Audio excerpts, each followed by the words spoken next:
Everyone, my name is Nidhi Bhatnagar and I welcome you all in this channel. तो आज की video में हम क्या देखेंगे? आज हम करेंगे क्लास 6 का साइंस का chapter fibre to fabric. Important chapter है, इजी चैप्टर है, आराम से समझ आएगा। All credit goes to writer as well as the publisher. तो चलिए विदाउट डिले अब अपने वीडियो को शुरू करते हैं। देखो, clothes are one of the basic needs. देखो, वही कपड़े तो सभी को पता है कि हमारी बेसिक नीड्स हैं, है ना। इसके बिना तो काम नहीं चल सकता। We wear clothes mainly to protect our bodies from weather conditions. हम कपड़े क्यों पहनते हैं भाई? क्योंकि वेदर कंडीशंस लाइक सर्दी, गर्मी, धूप, है ना, हर चीज़ से बचाव के लिए, सच एज हीट से बचने के लिए या कोल्ड से बचने के लिए या फिर रेन से बचने के लिए रेनकोट वगैरह नहीं पहनते, ठीक है। तो हम लोग इन वजहों से क्लोथ्स पहनते हैं। We wear different types of clothes. हम अलग अलग टाइप के क्लोथ्स पहनते हैं अकॉर्डिंग टू द क्लाइमेट। जैसा मौसम होता है उसके अकॉर्डिंग पहनते हैं। ऑक्यूपेशन यानी कि काम धंधे के अकॉर्डिंग पहनते हैं, और कल्चर के अकॉर्डिंग पहनते हैं। ट्रेडिशंस मतलब किसके यहाँ कैसे क्लोथ्स पहने जाते हैं उसके अकॉर्डिंग पहनते हैं। एंड डेली नीड्स, हमारी रोज़मर्रा की जो ज़रूरतें हैं उसके हिसाब से हम कपड़े पहनते हैं। The clothes that we wear daily, जो कपड़े हम रोज़ पहनते हैं या फिर जो यूज़ हम करते हैं। देखो, एक तो वो जो हम रोज़ पहनते हैं, और फिर जैसे दूसरे कपड़े जैसे द टॉवल्स या फिर द कर्टेंस, ये सब क्लोथ्स ही तो हैं जो हमारे घर में अलग अलग ज़रूरतों के हिसाब से यूज़ होते हैं। Are made from different types of fabrics. अब ये जो हैं ये सब सारे कपड़े जो हैं एक ही फैब्रिक के तो नहीं बनते। कपड़े का प्रकार जो होता है वो अलग अलग होता है ना। कि जो पर्दे का कपड़ा है, अब ऐसा तो नहीं होता ना पर्दे का कपड़ा और पैंट का कपड़ा बिल्कुल एक जैसा हो, ऐसा नहीं होता है ना। या फिर हमारी शर्ट के कपड़ा जो है, जेंट्स शर्ट का कपड़ा लेडीज़ सूट या साड़ी के कपड़े जैसा हो, ऐसा भी नहीं होता। यानी कि डिफरेंट काइंड्स ऑफ फैब्रिक्स जो हैं वो डिफरेंट पर्पज़ के लिए यूज़ किए जाते हैं, ठीक है। आगे देखते हैं फाइबर्स एंड देयर टाइप्स। अब हम बात करते हैं कि फाइबर भाई कौन कौन से टाइप के होते हैं। तो fabrics are made from certain types of fibres. तो फैब्रिक्स जो होते हैं वो कुछ सर्टेन यानी कि निश्चित जो हैं टाइप के फाइबर्स से बनकर बने होते हैं। और यहाँ से एक क्वेश्चन बन जाता है कि व्हाट आर फाइबर्स। तो फाइबर्स क्या होते हैं? तो fibres are long, strong and flexible. Flexible मतलब उसको कैसे भी आप यूज़ करो। फ्लैक्सिबल थ्रेड लाइक मटेरियल होता है, ठीक है। फ्लैक्सिबल चीज़ें कैसी होती हैं? जिन्हें आप किसी भी शेप में ढाल लेते हो या अपने हिसाब से उसको थोड़ा चेंज कर लेते हो, उन सब चीज़ों को हम फ्लैक्सिबल बोलते हैं। There are 3 types of fibres. आप तीनों टाइप के फाइबर अलग अलग हैं, काफ़ी इंपॉर्टेंट है, ध्यान से सुनना। नेचुरल फाइबर्स, सिंथेटिक फाइबर्स और मिक्स्ड फाइबर्स, ठीक है। तीनों फाइबर समझ आए, नेचुरल, सिंथेटिक और मिक्स्ड। यानी कि नेचुरल सिंथेटिक को जब हम मिक्स करेंगे तो हमारा मिक्स्ड फाइबर बन जाएगा, ठीक है। और इस तरह का जो फ्लो चार्ट है मैं तो यही कहूँगी कि ज़रूर बना के आना, अपने एग्जाम में अच्छे मार्क्स मिलते हैं फ्लो चार्ट पे। तो नेचुरल फाइबर्स में क्या 2 चीज़ें आती हैं। एक तो आता है कि भाई जो प्लांट से चीज़ें मिल रही हैं हमें, जैसे कॉटन है, जूट है, ये जो है फाइबर हमें प्लांट से मिलता है तो नेचुरली मिलता है, तो नेचुरल फाइबर हो गया। और दूसरा फाइबर होता है हमारा जो एनिमल्स से मिलता है, एनिमल फाइबर्स जैसे कि वूल हो गया, ऊन, है ना, और सिल्क वगैरह हो गया। सिंथेटिक फाइबर्स जो कि मशीनों वगैरह से बनता है, जो कि नेचुरल तो नहीं है, मशीनों वगैरह से कुछ केमिकल्स वगैरह मिक्स करके बनता है। उसकी एग्जाम्पल है नायलॉन, पॉलिस्टर। और एग्जाम में ना आपके ये भी पूछ लिए जाते हैं, एग्जाम्पल्स भी पूछ लिए जाते हैं। नेक्स्ट आता है हमारा मिक्स्ड फाइबर्स, जो कि हमारा नेचुरल और सिंथेटिक को मिलाकर बनेगा, ठीक है। जैसे कि टैरी सिल्क और टैरी वूल, ठीक है। तो इनके नाम अच्छे से याद कर लेना। अब आते हैं हम एक एक करके डिफाइंस पढ़ते जाते हैं और मैं आपको एक्सप्लेन करती जाऊंगी कि भाई नेचुरल फाइबर्स क्या होते हैं। The fibres that are obtained from plants. वो फाइबर जो कि पाए जाते हैं, ऑब्टेन किए जाते हैं, प्राप्त किए जाते हैं किससे? प्लांट से। एंड एनिमल्स, जानवरों से, आर कॉल्ड नेचुरल फाइबर्स। हम उन्हें नेचुरल फाइबर्स कहते हैं। कॉटन हो गया, जूट हो गया, कॉयर हो गया, हेम्प हो गया, फ्लैक्स हो गया, ये एग्जाम्पल्स हैं इस तरह के फाइबर्स के जो कि ऑब्टेन किए जाते हैं प्लांट से, है ना। Wool and silk fibres are obtain from animals. Wool और सिल्क जो हैं वो हमें एनिमल से प्राप्त होता है। Wool is obtained from fleece of sheep और गोट। अब देखो फ्लीस क्या रहता है, जैसे आप उसको मूंदते नहीं हो, मूंदते बोलते जैसे आपके बाल मूंदे जाते हैं ना, काटे जाते हैं, ऐसे ही इनकी बॉडी पे से भी ये फ्लीस मतलब जिसे उतारा जाता है एक तरीके से, वूल इनकी बॉडी पे से बोलते हैं ना, मूंद रहे हैं उसको, है ना, निकाला जाता है, उस तरह से समझ लो। मशीन होती है वैसे तो, उस तरह से तो बाल काटते हैं। It is also obtain from the hair of rabbits. अब जो है वूल जो है वो हेयर ऑफ रैबिट से भी लिया जाता है, याक के हेयर से भी लिया जाता है और कैमल से भी लिया जाता है। सिल्क फाइबर्स जो होते हैं वो लिए जाते हैं from the cocoon of the silk worm. Silk worm क्या होता है? ऐसे करके एक सिल्क वॉर्म होता है, छोटा सा सिल्क वाला कीड़ा जो होता है, और ये अपने थूक को निकालता है और अपनी बॉडी के किनारे ना ऐसे ऐसे ऐसे ऐसे ऐसे ऐसे धागा बनाता जाता है, उसके अंदर बेचारा आराम करता है और फिर बाद में क्या होता है वो धागा निकाल लिया जाता है। ठीक है, the fabric made from natural fibres is called natural fibre. तो बिल्कुल इंपॉर्टेंट यहाँ से डेफिनेशन होगी कि भाई जो है नेचुरली मिलता है, हमें नेचुरल फाइबर से मिलता है, तो वो वाला फैब्रिक जो होता है, फैब्रिक जो होता है जो बना होता है नेचुरल फाइबर से, हम उसको बोलते हैं कि भाई नेचुरल फैब्रिक है। जैसे कि कॉटन हम बोले तो नेचुरल फैब्रिक है, जूट हम बोले तो नेचुरल फैब्रिक है। ठीक है ना, अब आ जाओ, देखो आगे के पेज पे चलते हैं। अब यहाँ पर देखो कॉटन फाइबर दिखा रखा है, पिक्चर्स को बड़े ध्यान से देख लेना। ठीक है, कॉटन फाइबर्स दिखा रखे हैं, यहाँ पर वूल दिखा रखा है आपको। अब फ़ायदे क्या होते हैं इनके, ठीक है, तो ये तो बिल्कुल लिखने के लिए आते हैं और बड़े अच्छे दिए हुए हैं। एनसीईआरटी में उतना ऐसे पॉइंट बना के नहीं देते, बट इस बुक में बड़े अच्छे से दे रखा है कि दीज फैब्रिक्स एब्जॉर्ब कर लेते हैं मोर वाटर एंड स्वेट। जैसे अभी इस समय ना चिपचिपा मौसम है, बहुत बारिश का मौसम है, chip chip chip chip humidity हो रही है, ऐसे में अगर हम जो है नेचुरल फाइबर्स का यूज़ करते हैं तो ये हमारे पसीने को, है ना, स्वेट यानी कि पसीना या फिर हमारे पानी को बहुत जल्दी ही एब्जॉर्ब कर लेता है, सूख लेता है। ये अलाउ करते हैं, they allow air to pass through them, ये हवा को पास होने देते हैं, इससे आपकी बॉडी को अच्छे से हवा मिलती रहती है ना, ऐसा नहीं कि ब्लॉक कर दें और आपको अंदर से गर्मी लगे, तो हवा को अच्छे से पास होने देते हैं अपने अंदर से। They are biodegradable, so environment के लिए भी बहुत अच्छे हैं। क्या होता है बायोडिग्रेडेबल, जो कि मान लो आपने बहुत सारे टाइम पर पहन लिया उसको, at the end of the day कभी तो आपका ये क्लोथ जो है वो आप बोलोगे ना कि अब नहीं पहनना है, तुमने किसी को दिया, चलो उसने भी बहुत दिन पहन लिया, लेकिन लास्ट में वो तो कहीं ना कहीं मिट्टी में मिल ही जाना है। ठीक है, तो मिट्टी में मिलकर ये ऐसा नहीं करेगा कि कभी ब्लॉकेज कर रहा है या सड़ेगा गलेगा नहीं, ये एक दिन जो है वो पूरा ऐसे मिट्टी में ही मिक्स हो जाएगा, एक तरीके से खाद वाद बना के ये बायोडिग्रेडेबल ऐसा ही वेस्ट होता है। अब देखो हमारा कांच है, वो तो अब पड़े रहने दो मिट्टी में, वो मिट्टी में ऐसे ही पड़ा रहेगा। ठीक है, तो वो बायोडिग्रेडेबल नहीं है, या फिर प्लास्टिक जो है वो ऐसे ही सड़ता ही नहीं, बहुत टाइम तक ऐसे ही पड़ा रहता है। तो ये जो है ये नेचुरल फाइबर्स होते हैं, बायोडिग्रेडेबल होते हैं, सो एनवायरनमेंट के लिए भी सेफ होते हैं and do not affect the environment, है ना, यही बात आ गई। चलो डिसएडवांटेजेस की बात करते हैं भाई, नुकसान भी तो होते हैं, हर चीज़ के फ़ायदे नहीं होते, नुकसान भी होते हैं, तो देख लेते हैं क्या है। They do not retain their creases for long. हाँ देखो, कॉटन की साड़ियाँ वगैरह कभी मम्मी से पूछना आपकी, उनको ना बहुत प्रेस करना पड़ता है, उनकी क्रीज जो है वो बनी नहीं रहती, तो उनको ना बड़ा तरीके से इस्तेमाल करना पड़ता है हमें, है ना, बहुत प्रेस लगा के रखना पड़ता है। दे मेड श्रिंक और ordinary washes, they may shrink on ordinary washes. अच्छा, कई बार ऐसा भी होता है हम अच्छे से सूट्स वगैरह कुछ लाए कॉटन के, तो वो कई बार सिकुड़ जाते हैं, श्रिंक हो जाते हैं, थोड़ी छोटे हो जाते हैं। ठीक है, और they can easily B attacked by moths या फिर माउल्स, जो कीड़े मकोड़े नहीं लग जाते कपड़ों में, तो वो उनका भी अटैक हो जाता है। They do not dry rapidly, लगातार जो है वो ड्राई नहीं होते, मतलब इनको थोड़ा सा टाइम लगेगा। अब आ जाइए next, natural silk is very expensive. हाँ, ये भी बड़ा इंपॉर्टेंट पॉइंट है कि अब सिल्क तो नेचुरल फाइबर है, लेकिन सिल्क होता तो बहुत एक्सपेंसिव, यानी कि महंगा है ना, तो हर आदमी उसे अफोर्ड नहीं कर पाता, and not quite affordable. Afford करना मतलब भाई उतने पैसे नहीं होते हर एक के पास कि वो उसको खरीद पाए। ह्यूमन मेड और सिंथेटिक फाइबर्स की अगर हम बात करते हैं, the fabrics that are made by humans from different chemicals in the industries are called human made और सिंथेटिक फाइबर्स।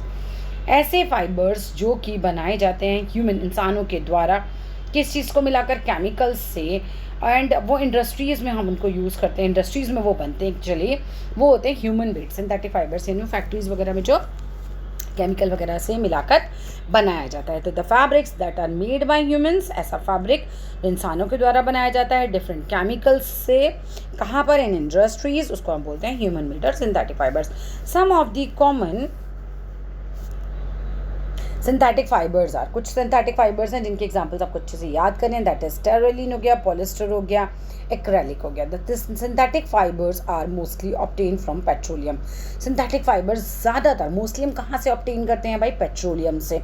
बड़ा इंपॉर्टेंट पॉइंट है, अच्छे से याद करना। The fabric made up of synthetic fibres is called synthetic fabric. भाई जो भी फैब्रिक, कपड़ा जो आप यूज़ करते हो, वो जो है अगर वो सिंथेटिक फाइबर्स से बना है, सिंथेटिक फाइबर्स से बना है, तो वो सिंथेटिक फैब्रिक कहलाता है। एडवांटेजेस, भाई इसके भी अपने फ़ायदे होते हैं। तो synthetic clothes are more durable, ज़्यादा दिन चलते हैं, एंड ईजी टू मेंटेन होते हैं, किसके मुकाबले, नेचुरल फाइबर्स के मुकाबले। They do not absorb much water, ये पानी बहुत ज़्यादा नहीं सोखते, and dry up fast and wrinkle free होते हैं, मतलब जल्दी से ये सूख जाते हैं जब आप कपड़े धो के डालते हो, और रिंकल नहीं इनमें आसानी से पड़ते, सिकुड़न नहीं आती है। ठीक है। अब synthetic clothes are not attacked by moths and moulds, अब कीड़े मकोड़े भी इन कपड़ों को नहीं खाते। ठीक है। तो क्योंकि केमिकल्स वगैरह से बनते हैं ना बच्चे, तो कीड़े मकोड़ों को भी कोई खास इंटरेस्ट नहीं होता, बेचारे वो अपनी सेफ्टी के लिए इनको नहीं खाते होंगे, इनमें कीड़ा नहीं लगता। डिसएडवांटेजेस ऑफ सिंथेटिक फाइबर्स, अब फायदे हैं तो नुकसान भी होंगे। तो क्या नुकसान है भाई? They do not allow the air to pass through them, ये अपने अंदर से हवा को पास नहीं होने देते। Hands are not good for summers, इसलिए इन्हें गर्मियों में पहनना उतना कंफर्टेबल नहीं होता। भाई गर्मी में तो हमें ऐसे कपड़े की ज़रूरत होती है ना जिसमें से हमारा बॉडी को हवा लगती रहे, है ना, अब हमें गर्मी ना लगे। नेक्स्ट पॉइंट आता है they do not absorb sweat, ये जो है पसीने को भी नहीं सोख पाते। दे इजीली कैच फायर, इनसे आग बहुत जल्दी लग जाती है। दे आर नॉन बायोडिग्रेडेबल, ये नॉन बायोडिग्रेडेबल होते हैं, यानी कि ये मिट्टी में भी इतनी जल्दी से घुलते मिलते नहीं हैं। ठीक है। तो इन्वायरमेंट के लिए इतने सेफ नहीं है। अब आइए, the chemical used in their manufacturing find their way in water bodies and pollute them, जो केमिकल इनको बनाने में यूज़ होता है, at the end of the day भाई कोई भी कचरा हमारे वाटर बॉडीज़ में अगर जाके मिल जाएगा तो वो उसको क्या करेगा केमिकल वाला, तो पॉल्यूट ही करेगा। तो ये पॉल्यूट करते हैं। So they are harmful for the environment, इसी वजह से ये इन्वायरमेंट के लिए हार्मफुल होते हैं। अगर हम बात करते हैं मिक्स्ड फाइबर्स की, तो fibres made by blending natural fibres, यानी कि ऐसे फाइबर्स जो मिक्स करके बनाए जाते हैं, ब्लेंड करके बनाए जाते हैं, किसको? नेचुरल फाइबर्स को और सिंथेटिक फाइबर्स को ऑब्टेन करने के लिए सुपीरियर, बढ़िया एंड यूजफुल फाइबर्स, इसीलिए उसको हम क्या बोलते हैं? ऐसे फाइबर्स को क्या बोलते हैं? Mix fibre. नेचुरल को मिलाया, सिंथेटिक को मिलाया तो बन गया मिक्स्ड फाइबर। ठीक है। जैसे कि टेरिकॉट है, तो किस किस को चीज़ को मिला के बन रहा है? ये टेरिलिन कॉटन को मिला के बन रहा है। टारे सिल्क है तो टेरिलिन और सिल्क को मिला के बन रहा है। टारी वूल है तो टेरिलिन और वूल को मिला के बन रहा है। ये कुछ एग्जाम्पल्स हैं मिक्स्ड फाइबर्स के। ठीक है। चलो अभी आगे देखते हैं। यहाँ पर कॉटन की बात करें तो cotton is a soft fibre, cotton जो है बहुत ही सॉफ्ट फाइबर होता है, and grows around the seeds of the cotton plant. एक कॉटन प्लांट की सीड है तो कॉटन क्या है? इसके अराउंड ऐसे ग्रो कर जाता है। ठीक है। तो बाद में इसका बीज निकाल देते हैं, फिर यूज़ करते हैं। तो cotton plants are usually grown at places having black soil, तो कॉटन प्लांट जो होता है वो एक्चुअली ऐसी जगहों पर होता है जहाँ पर ब्लैक सॉइल होती है, काली मिट्टी होती है। Black soil is very good for cotton plant. ठीक है। तो वेरी गुड भी क्या क्या रह सकते हैं, बल्कि तो होता ही ब्लैक सॉइल में है। ठीक है।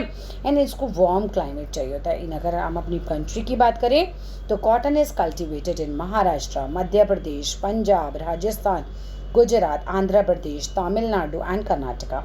कॉटन प्लांट्स जो हैं उनको टेम्परेचर कैसा चाहिए होता है? चाहिए होता है लगभग 25 degree Celsius and a rainfall of about 60 centimetre तो होना ही चाहिए 200 सेंटीमीटर तक फॉर देयर ग्रोथ। इनकी ग्रोथ के लिए इतनी बारिश तो ज़रूरी होती है। द कॉटन प्लांट इज़ बुशी, बुशी मतलब थोड़ा सा ऐसे पास पास पास पास पास पास होते हैं, ऐसे रहते हैं, and about 1 to 2 metre in length. Bushy होते हैं मतलब ये देखो, ये मान लो ये जस्ट मैंने देखो ऐसे बनाते हैं, ये है यहाँ पे कॉटन प्लांट है, फिर इसके पास आ गया, फिर इसके पास आ गया, फिर इसके पास आ गया, ऐसे पास पास से होते हैं ये। ठीक है।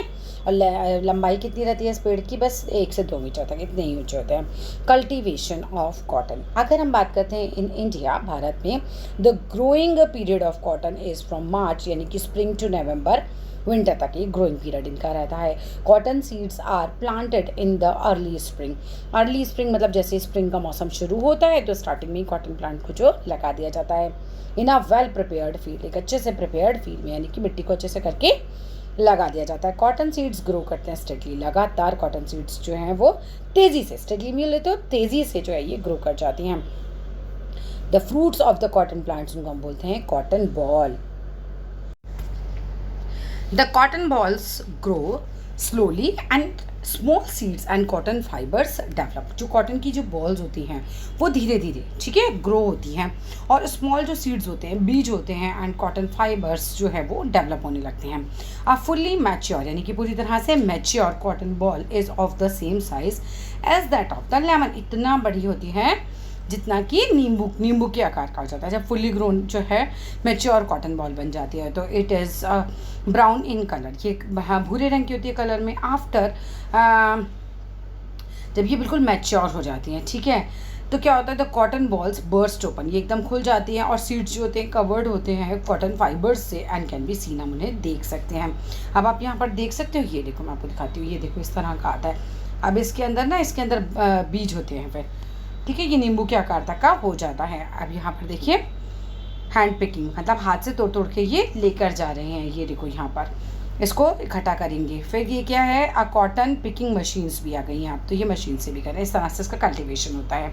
अब आगे आते हैं, the heat and the sun, जो गर्मी होती है, the heat of the sun dry कर देती है दीज फाइबर्स को, इन फाइबर्स को, turning them fully and as white as a snow, और इनको क्या से fluffy, sorry turning them fluffy, इनको फ्लफ़ी बना देती है और बिल्कुल ऐसा वाइट बना देती है जैसे कि स्नो होती है, बर्फ़ होती है। ड्यूरिंग दिस समय, during this time the cotton field looks like a field covered with snow, इस समय तो ये कॉटन की जो फील्ड है ऐसा दिखाई देती है जैसे कि पूरा ये बर्फ़ से ढकी हुई कोई फील्ड हो। Now it is a time of harvesting, अब ये तैयार हो गई है, बिल्कुल उग गई है बिल्कुल, तो क्या हो रहा है, हार्वेस्टिंग यानी कि कटाई का समय आ गया। Cotton crops is mostly hand pick, यानी कि ज़्यादातर तो हाथ से ही पिक कर करके तोड़ी जाती हैं। इन बिग फील्ड्स की अगर हम बात करें, बड़े बड़े फील्ड्स में, तो machines are also use for picking cotton, तो मशीन्स का भी यूज़ किया जाता है कॉटन को पिक करने के लिए।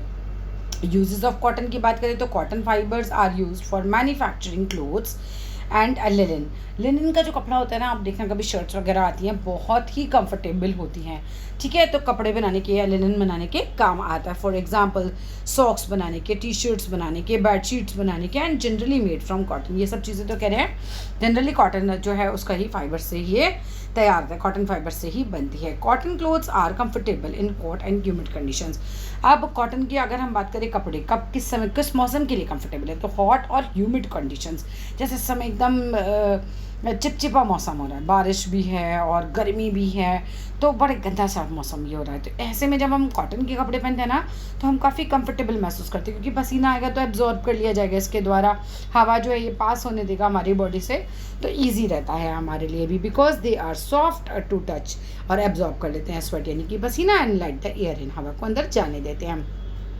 अ cloth that lets the air in, ऐसे कपड़े जो हवा को अंदर जाने देते हैं, इज सेट टू ब्रीथ, ठीक है, मतलब उनको क्या जैसे कहा जा रहा है कि वो सांस लेने देते हैं एक तरीके से।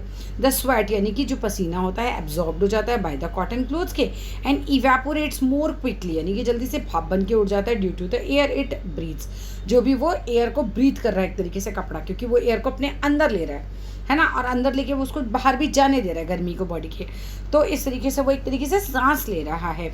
इसकी वजह से क्या होता है, पसीना बहुत जल्दी सूख जाता है, कपड़े बहुत जल्दी सूख जाते हैं। इसका रिजल्ट ये होता है कूलिंग डाउन द बॉडी, हमारी बॉडी का टेम्परेचर जो है मेंटेन रहता है, ठंडा हो जाता है, मतलब इतनी गर्मियों में भी बॉडी जो है वो अच्छा महसूस करती है, फिर ठंडा महसूस करती है। Cotton is blended with other fibres, अब कॉटन को ब्लेंड किया जाता है, मिक्स किया जाता है दूसरे फाइबर्स के साथ टू मेक मिक्स्ड फाइबर, जैसे कि टेरिकॉट बनाने के लिए। अब नेक्स्ट बात देखो, gun cotton and explosive is also made from cotton, ये भी बनता है, गन कॉटन भी बनता है, टेरिकॉट भी बनता है।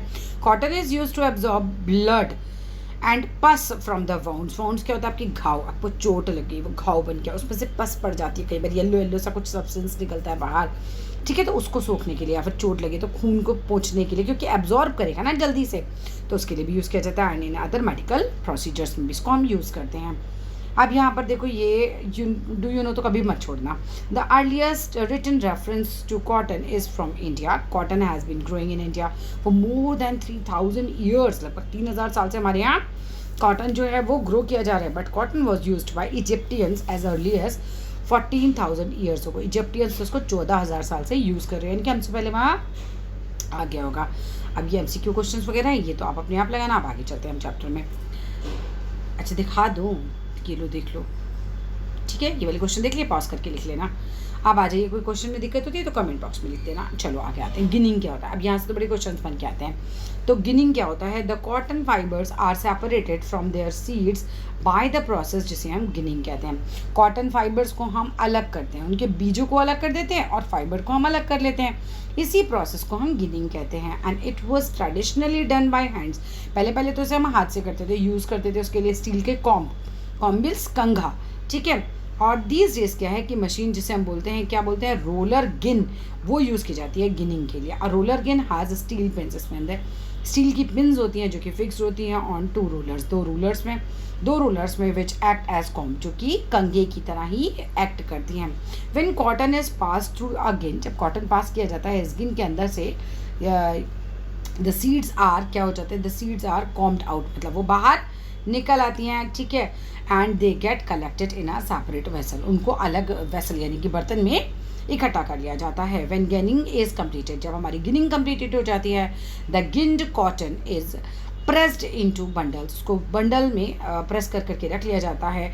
कॉल्ड, इसको क्या बोलते हैं भाई, ब्लेसेस बोलते हैं, BALES, बेल्स बोलते हैं, which is transported to factories, तो उसको क्या किया जाता है भाई, फैक्ट्रीज में भेज दिया जाता है जिससे कि आगे कपड़ा बन सके। अब यहाँ पर देखो, ये देख रहे हो, ये क्या है, हमारा रोलर गिन है। पिक्चर्स को ध्यान से देखना क्योंकि ये कई बार छूट जाती हैं और एग्जाम में दिखा के पूछ लिया जाता है कि भाई व्हाट इज दिस, ठीक है, एक्सप्लेन करो। अब आ जाइए भाई, स्पिनिंग भी एक प्रोसेस है, तो ये क्या प्रोसेस है, it is the process of changing fibre into yarn. Fibre आया, फाइबर से हमने क्या किया, उसको यार्न बनाया, फाइबर से यार्न बनेगा, ध्यान रखना। अब spinning draws out short fibres, spinning में क्या करते हैं, ड्रॉ हम करते हैं छोटे छोटे फाइबर्स को from a cotton wool and उसको ट्विस्ट करते हैं, ट्विस्ट करा आपस में जिससे मतलब पतले पतले आएंगे। अब इसको छोटी सी बनाते हैं ना, जैसे चोटियाँ बनाते हैं ना, ऐसे पतले पतले होंगे ये, और फिर इनको छोटी सी ऐसे बना के आपस में ट्विस्ट किया जाएगा इनटू लॉन्ग कॉन्टिन्यूस थ्रेड में, जिस उस लॉन्ग कॉन्टिन्यूस थ्रेड को हम यार्न बोलते हैं, यानी कि सबसे पहले फाइबर, फिर फाइबर के बाद यार्न, यार्न से बनेगा आगे फैब्रिक, ठीक है। आगे चलते हैं, यहाँ पर ये क्या है, हैंड स्पिंडल और टकली एंड चरखा आर 2 हैंड ऑपरेटेड डिवाइसेस हैं जो कि यूज़ किए जाते थे फॉर स्पिनिंग के लिए, जो कि यूज़ किए जाते हैं फॉर स्पिनिंग के लिए। इन रूरल एरियाज़ में पीपल स्टिल यूज़ करते हैं आज भी भाई। अगर हम बात, गांधी जी का चरखा याद है किसी को, ठीक है, तो गांधी जी चरखा चलाते थे ना, स्पिनिंग करते थे। तो अब वो बोल रहे हैं कि रूरल एरिया, गाँव ग्राम में तो आज भी लोग इस चरखे का यूज़ करते हैं फॉर मेकिंग थ्रेड और यार्न, धागा या यार्न बनाने के लिए from cotton. Spinning of yarn on a large scale is done on spinning machines. अब देखो, लार्ज स्केल पे बनाना है फैक्ट्रीज वगैरह के लिए, बहुत सारा कपड़ा चाहिए, ठीक है, बहुत सारा धागा चाहिए, तो वो तो फिर किससे बनता है भाई, स्पिनिंग मशीन से बनता है। वो बोल रहे हैं अभी, यहाँ देख सकते हो आप, ये क्या है, ये हमारी टकली है और ये क्या है हमारा, ये स्पिनिंग मशीन्स हैं, ठीक है। अब यहाँ पर आते हैं, वीविंग क्या होता है, it is the process to convert yarn into cloth. ये एक ऐसा प्रोसेस है जिसमें कि यार्न से क्लोथ बनाया जाता है। The process of arranging 2 sets of yarn together, एक ऐसा प्रोसेस जिसमें कि हम अरेंज करते हैं दो धागों को आपस में मिक्स कर करके ऐसे, ठीक है, टू मेक अ फैब्रिक बनाने के लिए। अब यार्न से क्या बन रहा है, हमारा फैब्रिक बन रहा है, समझ लो, फाइबर से यार्न, यार्न से फैब्रिक, फाइबर से यार्न, यार्न से फैब्रिक, ठीक है। अब फैब्रिक से तो आप अपने कपड़े बना ही लेते हो। The process of arranging 2 sets of yarns together to make a fabric with the help of handloom और power loom is called weaving, इसको हम वीविंग बोलते हैं। Weavers weaving on a small scale, weavers weaving करते हैं छोटे scales पर और यूज़ करते हैं हैंडलूम्स को, ठीक है, ऑन अ स्मॉल स्केल, और यूज़ करते हैं हैंडलूम्स को। ऑन अ लार्ज स्केल अगर हम बात करते हैं तो cotton fabrics are made by big machines, ठीक है, और that run on the electricity, जो बड़ी बड़ी मशीनें हैं वो इलेक्ट्रिसिटी से चलती हैं, और दीज मशीन्स को हम क्या बोलते हैं, पावर लूम्स बोलते हैं। तो अब ये देख लो कि भाई जो छोटे वीवर्स होते हैं वो हैंड लूम्स का यूज़ करते हैं, और बड़ी बड़ी जो फैक्ट्रीज हैं वहाँ पर पावर लूम्स का यूज़ किया जाता है मशीनों का, राइट। चलो अब यहाँ पर भी आ गया। अब ये देखो, ये एक्टिविटी पढ़ लेना, इसको अपने हिसाब से करना। अब यहाँ पर ये भी एक्टिविटीज़ आप लोग अपने आप पढ़ना, मैं बस दिखा दे रही हूँ आप लोगों को, ठीक है। चलो, हम पढ़ेंगे, ये हम कभी नहीं छोड़ते।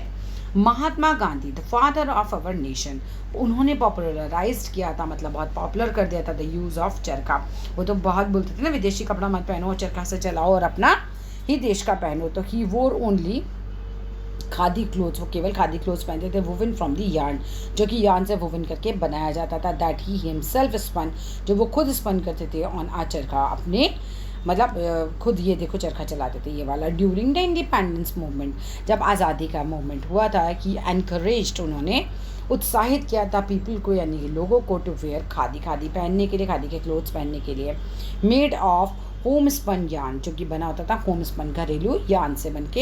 एंड बॉयकॉट करने के लिए कहा कहते थे वो द इम्पॉर्टेंट क्लोथ्स, जो इम्पोर्टेड क्लोथ्स, नॉट इम्पॉर्टेंट, जो बाहर से आए हैं, made in a textile mills of Britain. कहते थे अपने देश का पहनो ना, खुद बनाओ, क्यों तुम्हें पहनना है? अगर तुम उनके कपड़े पहनोगे, उनके कपड़े खरीदोगे, तो क्या हमारे देश का कपड़ा कौन खरीदेगा, है ना? तो हम क्यों उन्हें अमीर बनाएं? एक तरीके से उनको यही लगता था कि उनको ना बिल्कुल कॉपरेट मत करो, उनकी चीज़ें मत खरीदो। तो फिर आगे आ जाते हैं भाई, चलो अब। अच्छा, यहाँ पर ये हमारी एक्टिविटी चल रही है, यहाँ से चलते हैं। In the same way 2 sets of yarn are woven to make a fabric. जिस तरह से हमने फाइबर से अपने यार्न बनाया था, उसी तरीके से यार्न को जब आप ट्विस्ट करते हो तो क्या बनाते हैं हम? फैब्रिक बनाते हैं। The yarn are much thinner. Yarn जो होता है बहुत ही पतला होता है than the paper strips. Paper strips के मुकाबले यार्न जो होता है वो बहुत ज़्यादा ही पतला होता है।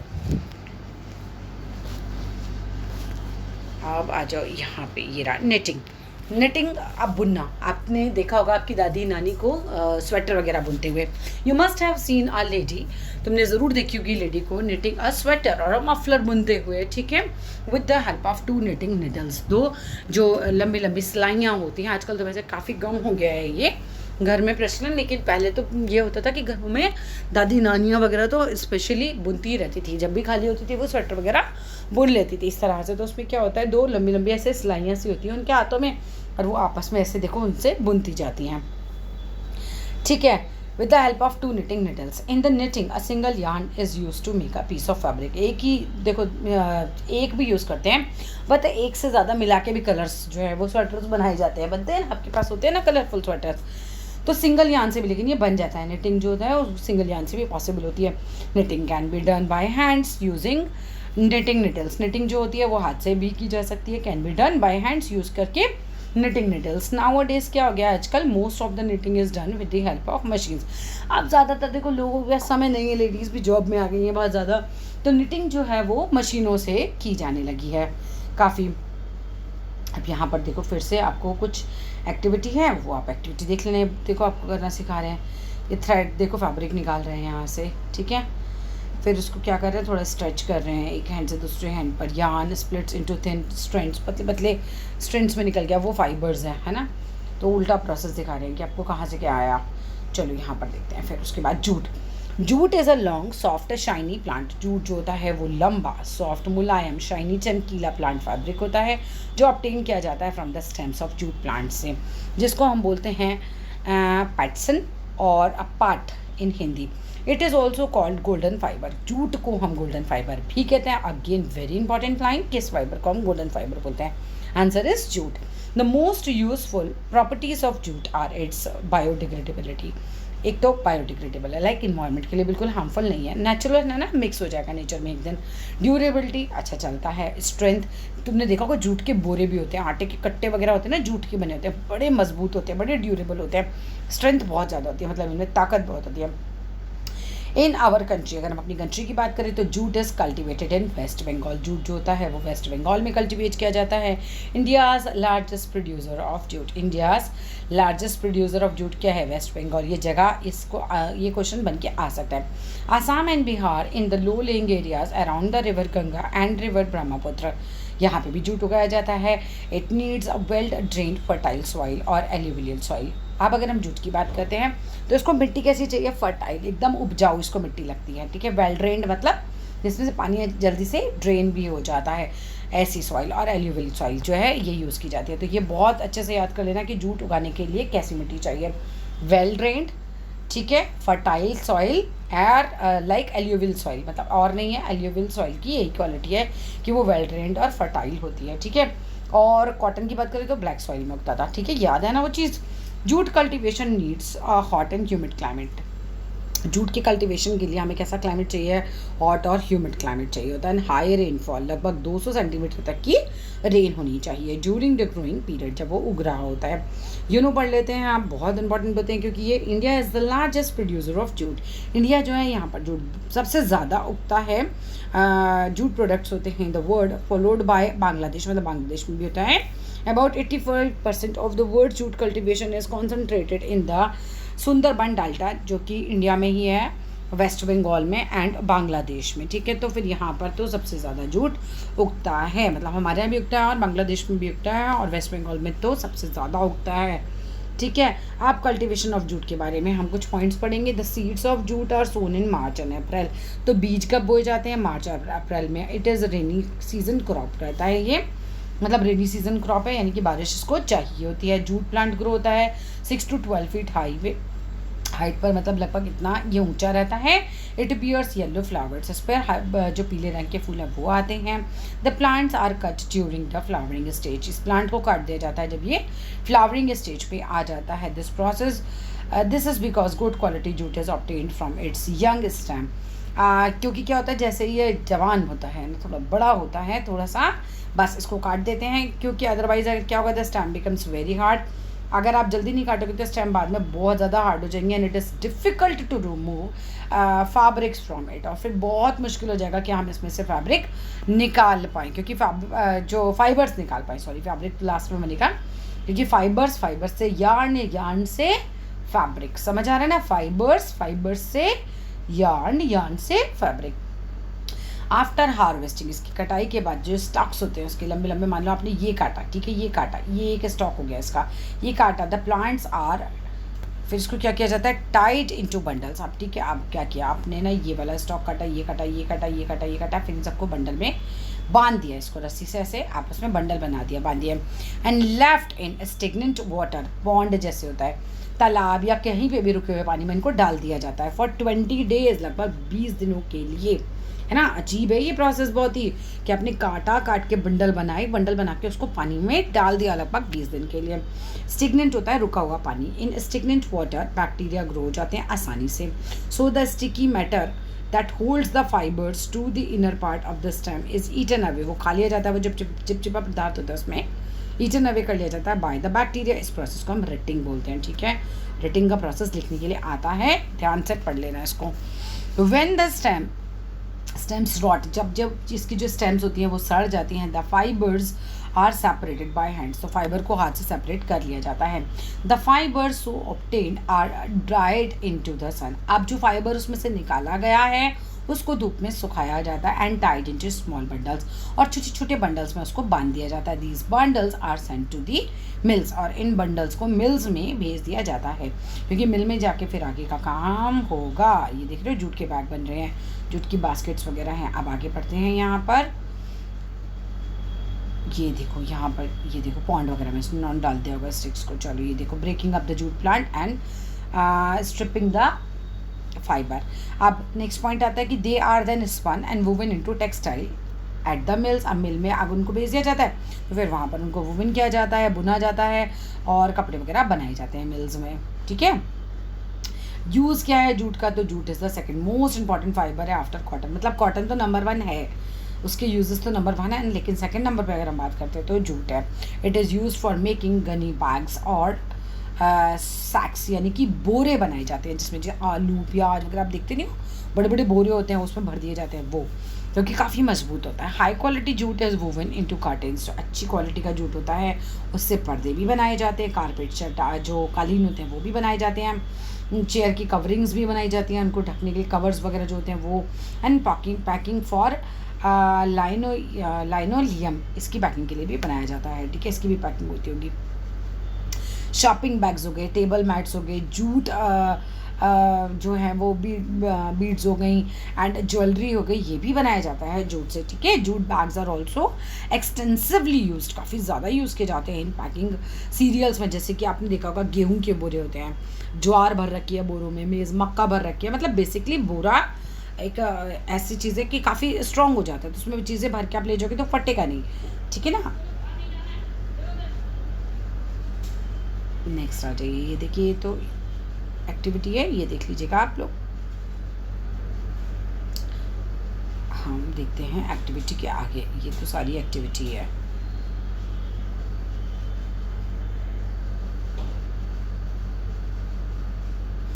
ये इंपॉर्टेंट है। We should not wear synthetic clothes while cooking और वर्किंग विद फायर। हमें कपड़े सिंथेटिक वाले कभी नहीं पहनने चाहिए जब हम किचन में काम कर रहे होते हैं, कुकिंग वगैरह कर रहे होते हैं, क्योंकि क्या होता है सिंथेटिक फाइबर्स मेल्ट हो जाते हैं, श्रिंक हो जाते हैं एंड बिकम्स स्टिकी, चिपचिपे हो जाते हैं ऑन बर्निंग, जलने पर तो आपकी बॉडी से एकदम चिपक जाएंगे, तो फिर क्या होगा आपकी बॉडी और ज़्यादा जलती है ऐसे में, ठीक है। इन केस ऑफ फायर क्या होता है they stick to the skin, वो चिपक जाते हैं स्किन से एंड वर्सन, बहुत ही बुरा हो जाता है एंड बर्न इंजरीज हो जाती हैं बहुत बुरी बुरी, ठीक है। तो हमें सिंथेटिक फाइबर्स तो नहीं पहनने चाहिए भैया किचन के अंदर। सम अदर यूजफुल फाइबर्स की अगर हम बात करते हैं तो वूल, यानी कि वूल is obtain from the fleece of sheep, है ना। इसकी बॉडी पे ऐसे मूंदा जाएगा जैसे हमारे बाल मूंद देते हैं, ठीक है, तो वहाँ से मिल जाती है, रिमूव करते हैं हम फ्लीस उसकी बॉडी पे से फ्रॉम शीप। इस प्रोसेस को क्या कहते हैं, रिमूव करना शीप के बाल, वो शेयरिंग कहलाता है, ठीक है। शेयरिंग, आफ्टर शेयरिंग द वूल, अगर आपने कर लिया है, ठीक है, उसके बाद क्या करेंगे, द वूल इज क्लीन, उस वूल को हम साफ़ करेंगे एंड देन कॉम करेंगे वह मशीनों के द्वारा, उसको धागा जैसे बनाएंगे ना, बिल्कुल। Thereafter the wool is spun into fibres, अब उसके बाद जो है वो उसका फाइबर बनाया जाएगा, which are the knitted to make woollen clothes, फिर उन फाइबर्स से, ठीक है, उनको फाइबर्स को नेट किया जाएगा और उससे वूल के जो कपड़े यानी कि बुना जाएगा, स्वेटर्स वगैरह जो भी होते हैं वुलन क्लोथ्स, इधर बाय हैंड से बुन लो या फिर आप मशीन से भी बुन सकते हैं। सिल्क की बात करें तो silk was first developed in China, important point है, सिल्क सबसे पहले चाइना में डेवलप हुआ था। It is obtained from the cocoon of the silk form. Silk form अपनी बॉडी के आसपास कोकून बना लेता है, एक कवरेज सी बना लेता है अपने थूक से, लार से, ठीक है, वही जो है हमारी सिल्क होती है। अब each silk form spins a thread upon 800 metre long make a cocoon, लगभग 800 मीटर लंबा ये कोकून अपने आसपास स्पिन बुन लेता है, एकदम थूक डालता जाता है, वो धागे धागे सा बनता जाता है, उसकी बॉडी कवर होती जाती है उससे। The cocoon is boiled in water to kill the worm, अब कोकून को पानी में गर्म में उबाला जाता है, इससे वर्म तो मर जाता है और जो बचा रह जाता है वो हमारा सिल्क रह जाता है। It is then unwound to get the silk fibre, और इस तरीके से उसको अनवाउंड किया जाता है और सिल्क फाइबर को प्राप्त किया जाता है। The rearing of silk form को पालना for production of silk is called sericulture, तो इसको हम सेरिकल्चर बोलते हैं। नेक्स्ट ही कुछ क्वेश्चंस हैं, इन्हें आप देख लें अच्छे से। अब चलिए आगे आते हैं चैप्टर में। History of clothing material, clothing material की हिस्ट्री के बारे में पढ़ेंगे। The early humans did not know much about the clothes, जो पहले टाइम के आदि मानव टाइप होते थे उन्हें तो कपड़ों की बहुत जानकारी नहीं होती थी, तो इट इज सेड, ऐसा कहा जाता है दैट ड्यूरिंग दोज डेज, उन दिनों के दौरान पीपल यूज़ करते थे द बार्क ऑफ ट्रीज़ को, ठीक है, पेड़ की छाल वगैरह को, और लार्ज बड़ी बड़ी पत्तियों को, टू कवर देमसेल्फ, अपनी बॉडी को कवर करने के लिए। They started using animal skin, उन्होंने यूज़ करना शुरू किया एनिमल की खाल को for clothing about 3000 years ago, लगभग 30,000 साल पहले लोगों ने कपड़े से अपने शरीर को ढकना भी शुरू कर दिया था। दे वोर एनिमल स्किन्स, वो क्या पहनते थे भाई, अपने वो एनिमल स्किन पहनते थे और रैप कर लेते थे फर को अपनी बॉडी के around, to keep themself warm, अपने आप को गर्म रखने के लिए, ड्यूरिंग विंटर्स, ठीक है। मतलब उसके पहले तो 30,000 साल पहले तो क्लोथिंग करनी शुरू करी होगी उन्होंने एनिमल स्किन वगैरह से, ठीक है। उसके बाद ऐसे नंगू नंगू घूमते रहते थे, मतलब कपड़े ही नहीं पहनते थे, ठीक है।